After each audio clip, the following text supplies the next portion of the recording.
All right, this is Unit 8, Lesson 1, Solving Trigonometric Equations Using Inverses. So our lesson essential question is, how can you use an inverse function to find all the solutions of a trigonometric equation? At the end of this lesson, you'll be able to use inverse trig functions.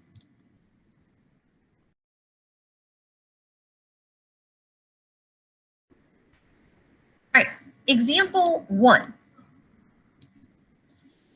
Define inverse trig function. How can we derive inverse trigonometric functions? Why use an inverse function? For a relation to be a function, each value in the domain can have only one output. For an inverse relation to be a function, it must map each value in the range of the original function to only one value in the domain of the original function. By definition, the sine function is periodic, so the values of the range repeat throughout the domain. To create a valid inverse function, I have to restrict the domain of y equals sine x. Choose a portion of the graph where the function is always increasing or decreasing. That includes 0. Every value in the restricted range is represented exactly once, and none are missing. The inverse function can be defined as y equals sine to the negative 1x, where y equals sine x for negative pi over 2 is less than or equal to y, which is less than or equal to pi over 2.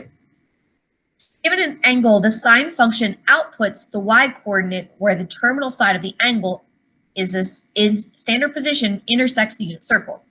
The inverse sine function allows you to input the value of the output of the original function from a limited range of the sine function and obtain the measure of the angle. All right, let's try it. How should the domain of y equals cosine x be restricted to define the inverse cosine function? So first, let's take a look at cosine x. All right, so this is what the cosine function looks like. Now, according to what I know, if I were to basically draw a line, I would intersect multiple points at the same time. So just like my sine function, I'm going to have to restrict my domain in order to figure out where my inverse function would be. So I'm going to pick where it's always increasing or decreasing. So I'm actually going to start here, and it includes 0. So I'm going to start here at 0, and I'm going to go to this point down here. This pi negative 1. So these are the 2 points that I'm going to use. So this would be my restriction would be from 0 to pi. Okay, so my restriction would be from 0 less than or equal to x is less than or equal to pi. Be my domain. Remember, my domain are my x values.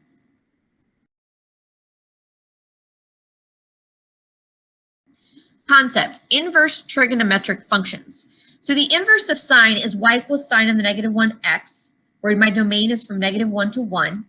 My range is negative pi over 2 to pi over 2. Okay, and this is what the graph looks like. Okay, so this would be my inverse sine function. My inverse cosine function is y equals cosine negative 1x from negative 1 to 1 for the range of 0 to pi. So that's from negative 1 to 1. Okay. My inverse tangent function is y equals tan negative 1x, where my domain is negative infinity to infinity, and my range is negative pi over 2 to pi over 2.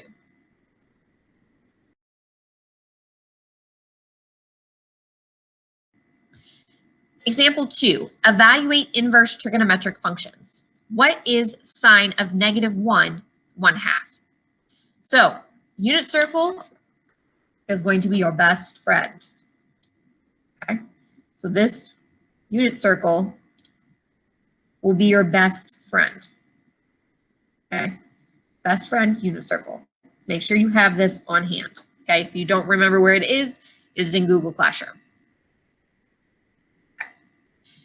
So your unit circle will actually tell you what your inverse is. So the inverse of sine of 1/2. Recall that the range of the inverse sine function is negative pi over 2 is between, or x is between negative pi over 2 and pi over 2, or negative 90 to 90. Okay, so again, if I look at my unit circle, I'm going from 90 to negative 90. Okay. So the expression sine -1, 1/2 represents the angle in the given range that has a sine value of 1/2. Remember, your sine is your y value on your unit circle. So consider the unit circle. The sine function of an angle is positive in quadrant 1 and quadrant 2, but the range of the inverse sine function does not include quadrant 2. So I'm only looking at quadrant 1. Think about what angle has a sine of 1/2. You can work in degrees or radians, completely up to you. Okay. Theta equals sine -1, 1/2 equals 30 degrees. So 30 degrees times pi over 180 equals pi over 6. So sine -1, 1/2 is 30 degrees or pi over 6 radians. Okay.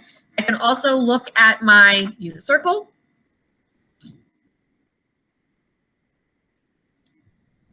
Okay.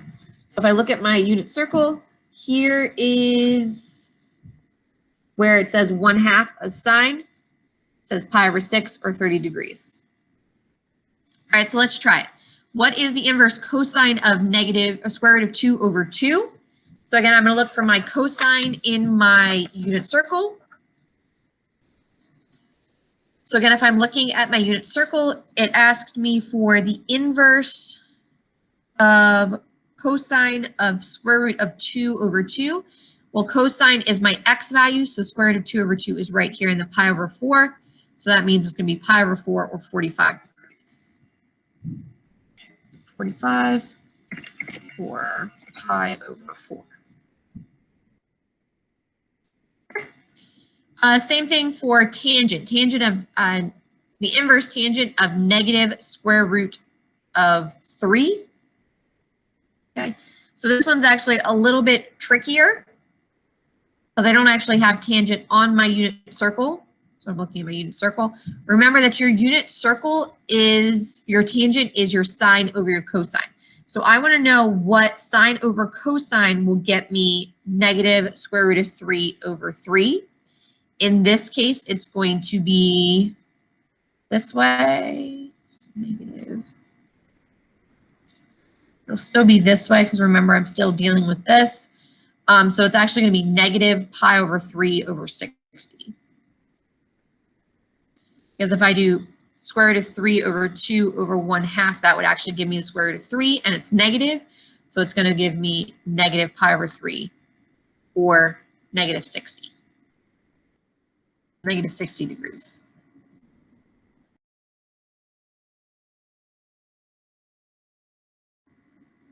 All right, example 3. What are all the angles that have a cosine value of 0.57?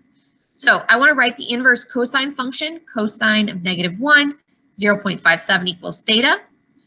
Use the inverse cosine function on your calculator to find the value for theta. So here is my calculator. I want to use the inverse cosine function. So in this case, on a TI-84, I'm going to hit the second button and then my cosine button, which is right here. It has a cosine, okay? And then the value that it asked me to put in, which in this case was 0.57, which gives me that 55.25. Okay. So that's in degrees. You can always change it to radians. So if I go into, if I hit the mode button, see how it says, if I scroll down, see how it says here, radians or degrees. I can always click on radians and do the same thing again. Cosine 0. So it gives me 0.96. So those are my two values. It's either 55.25 degrees or 0.96 radians. When using technology to solve trigonometric functions, make sure you have the correct system of angle measure selected. Okay, so whether it's degrees or radians. Draw the angle on a unit circle. Look for all angles that have an x-coordinate equal to 0.57. The x-coordinate in positive in quadrants 1 and 4. So negative 55.25 or negative 0.96 radians also have a cosine of 0.57. Identify all coterminal angles. So 55.25 degrees is coterminal with 55.25 plus 360k, or 0.96 plus 2 pi k, where k is an integer. So negative 55.25 is coterminal with negative 55.25 plus 360 degrees k, or negative 0.96 plus 2 pi k, where k is an integer. So the angle measured that have a cosine value of 0.57 are 55.25 degrees plus 360k, and negative 55.25 degrees plus 360 degrees k, where k is an integer. So basically, I substitute this into my calculator, solve it, either using degrees or radians. Just make sure you know which one you're actually using. Okay, and then if it's in degrees, I'm adding 360k to each one. That gives me all my coterminal angles. And if it's in radians, I'm adding 2 pi k, where k is an integer. Again, I'm adding that circle each time. Those are coterminal angles. B, what are all the angles that have a tangent value of negative 0.35? So again, I want to write the inverse tangent function. Tangent of negative 1, negative 0.35 equals theta. I use the inverse tangent function on my calculator to find the value for theta. So tangent of negative 1, negative 0.35 equals negative 19.29 degrees, or negative 0.34 radians. Again, I can draw an angle on the unit circle. So an angle of negative 19.25, so that's 19.25 below the x-axis, is in quadrant 4. The tangent function is also negative in quadrant 2. The angle in quadrant 2 with the same value of tangent is 180 minus 19.29, or 160.71, or 2.80 radians. I have to identify all coterminal angles. Since the two angles are on the same line, each angle coterminal with negative 19.29 is 180 degrees from angles coterminal with 160.71. So all the angles are given by negative 19.29 plus 180 degrees k, where k is an integer, or negative 0.34 plus pi k, where k is an integer. Okay, so notice that this time it's 180. Okay, so because they're opposite as opposed to right next to each other.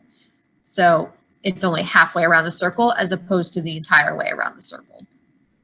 So the angles that have a tangent value of negative 0.35 are negative 19.29 degrees and plus 180 degrees k, where k is an integer. All right, let's try it. What are all the angles that have a sine value of 0.95? I'm going to take the inverse of the sine function. When I put this into my calculator, I get 71.81 degrees. Okay, so when I put this into when I actually graph this, all right, so my angle is 71.81 degrees. So here's where my angle is. This creates my triangle. Okay, so 71.81. So if I go all the way around, okay, this angle is also going to be down here.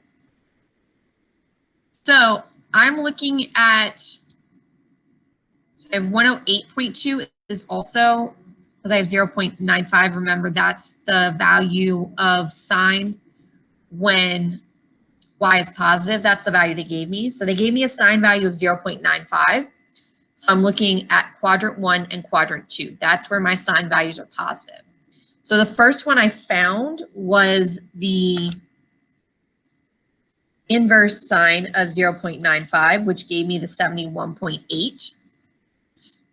So again, here's 71.8. Okay, so remember that gave me that sine value of 0.95. So the difference between the 90 degrees and this angle, the 71.8, gives me 18.2 degrees. And then I have to add an additional 18.2 degrees to get to this other angle out here, my coterminal angle. So 71.8 plus 18.2 gives me 90, plus 18.2 gives me the 108.2. Okay, so that's where I got those two angles from. So angle where sine is positive in quadrant 1 and 2.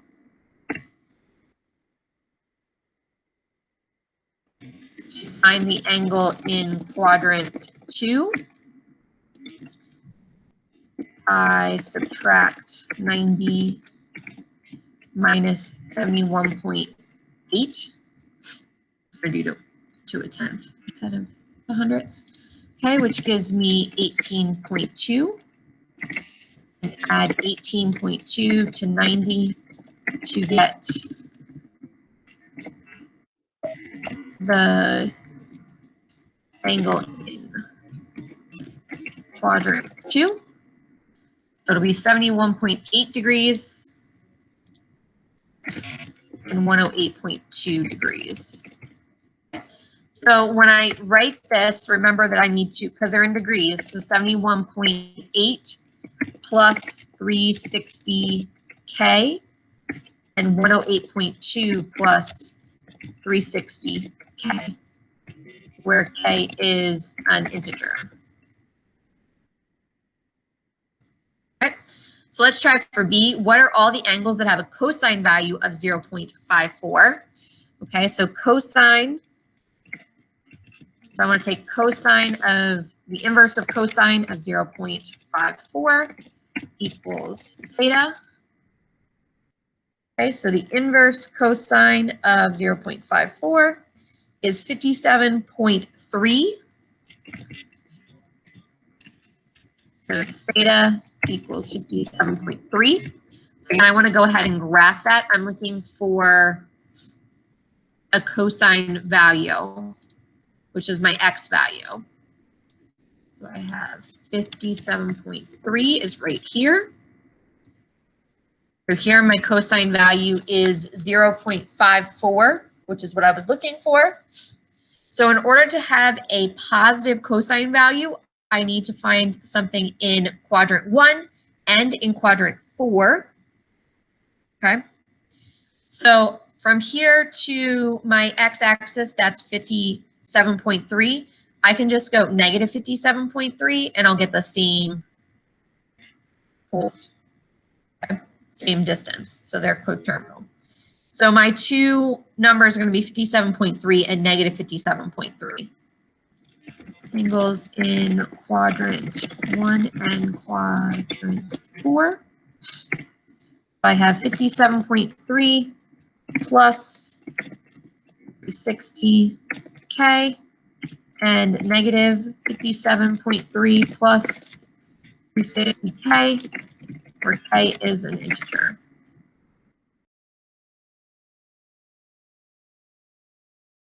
Example 4, solve a trigonometric equation. How can you solve the trigonometric equation 6 sine theta equals 3 sine theta plus 2 for the values between 2 or 0 and 2 pi? So 6 sine theta plus 3 sine theta plus 6 sine theta equals 3 sine theta plus 2. I'm going to subtract 3 sine theta from both sides. You almost want to think of sine theta as if it were a variable. So like it's just x or y. Okay, you're going to treat it the same way. So 6 sine theta minus 3 sine theta, 6 minus 3 is 3. So I have 3 sine theta equals 2. I divide both sides by 3 to get sine theta by itself. And then I take the inverse of sine, which is 2/3. Inverse of sine of 2/3. So theta is approximately 0.73 radians or 41.81 degrees. If you reflect the terminal side of an angle with measure 0.73 radians across the y-axis, the angle will also have a sine of 2/3. So that angle is pi minus 0.73 or approximately 2.41 radians or 138.19 degrees. All right, let's try it. What is the value for theta when 0.25 cosine theta plus 1 equals 1.5 cosine theta for values between 0 and 2 pi? So I have 0.25 cosine theta equals plus 1 equals 1.5 cosine theta. All right, so 0.25 cosine theta plus 1 equals 1.5 cosine theta. All right, I'm going to subtract 0.25 cosine theta from both sides. Okay, that gives me 1 equals 1.5 minus 0.25 is 1.25, so 1.25 cosine theta. Okay, then I divide both sides by 1.25. So 1 divided by 1.25 is 0.8 equals cosine theta. Then I'm going to take the inverse cosine theta. Okay. So I have the inverse of the cosine inverse at 0.8. So in degrees, it's 36.9 degrees. In radians, it's 0.64. So it's 36.9 degrees. And the other point, so cosine, remember that's our x value. X is positive in quadrant 1 and quadrant 4. So I can just subtract, it's really negative 36.9, or I can just do 360 minus the 36.9, which will give me 323.1, and or 6.4 radians, and 5.64 radians.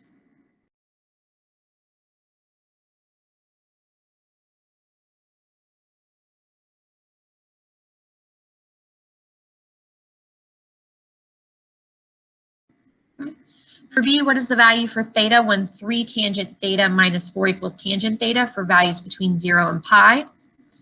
So I'm going to take 3 tangent theta minus 4 equals tangent theta. I'm going to subtract tangent theta from both sides. So 3 tangent theta minus tangent theta, and I'm going to add 4.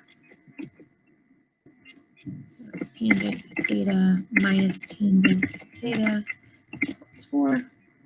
So that gives me 2 tangent theta equals 4. I'm going to divide both sides by 2. 4 divided by 2. So tangent theta equals 2. So tangent of 2 equals theta. So radians is 1.12, 1.1. In degrees, it's going to be 63.43. Tangent, that's the only place that that is going to give me that answer, so 63.43 or 1.1.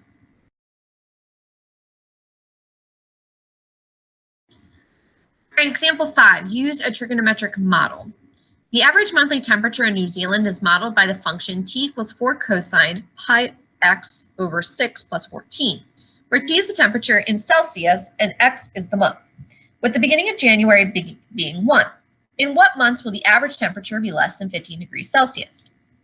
So to determine the months during which the temperature is less than 15 degrees Celsius, find the values of x that make the value of the function less than 15. Start by considering the period of the function. Recall that you can find the period of the function f of x equals cosine bx by dividing 2 by b. In this example, b equals pi over 6. So the period equals 2 pi divided by pi over 6, or 12. Since we are looking at the temperature over 1 year, a period of 12 or 12 months makes sense. Now solve for x to find the points over the period when the temperature is equal to 15 degrees Celsius. So t equals 4 cosine pi over x, pi times x over 6 plus 14. Okay, so I'm going to substitute in 15 for t, subtract 14 from both sides. So I get 1 equals 4 cosine pi x over 6, divide both sides by 4. Take the inverse of 1/4, then multiply that by 6 and divide it by pi, and that's going to give me x. When I do that, I get x is approximately 2.5. One solution for x is about 2.5. However, the cosine function is periodic, so the value of the function will equal 15 at another point over the 12-month period. Graph the function to find the second point and then determine over which interval the value of the function is less than 15. So using technology, you can see that in addition to x equals 2.5, or around mid-February, the temperature function has a value of 15 at x equals 9.5, or mid-September. The graph of y equals 4 cosine pi x over 6 plus 14 is less than the graph of y equals 15, between 2.5 and 9.5. This interval represents the months from mid-February to mid-September. So the average monthly temperature is below 15 degrees Celsius from mid-February to mid-September. All right, let's try it. The average monthly temperature in a city is modeled by the function t equals 30 sine pi over 6x minus 1.8 plus 61, where t is the temperature in Fahrenheit. X is the month, and x equals 1 corresponds to January. Use this function to determine the months that have a monthly high temperature of 55 degrees Fahrenheit. Okay. So the first thing that I want to check, again, is the period. So I have pi over 6. It's normally 2 pi. So 2 pi divided by pi over 6 gives me 2 pi over 1 multiplied by 6 over pi, which gives me 12. Okay, makes sense, 12 months in a year. I'm going to go ahead and then substitute in 55 for t. So 55 equals 30 sine pi over 6x minus 1.8 plus 61. I'm going to subtract 61 from both sides.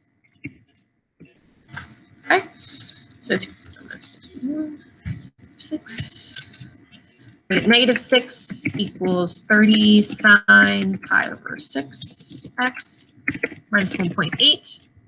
Divide both sides by 30, which gives me negative 1/5 equals sine pi over 6x minus 1.8. I'm going to take the inverse cosine, negative 1/5, which is also negative 0.2. I'm just going to leave it at that. Equals pi over 6x minus 1.8. Add 1.8, and then divide by pi over 6. Okay. When I substitute, so this is going to equal x. When I substitute this into the calculator, so sine, so x is approximately negative 18.5. All right, so if I graph the equations that they gave me, which is 30 sine pi over 6x plus 1.8 plus 61, and the y equals 55, okay, we can see that there's a couple points. So here's at 0, but here's at 2.9, which is March, and then 8.1, which is the beginning of August. So those would be the times that it would be a high of 55 degrees.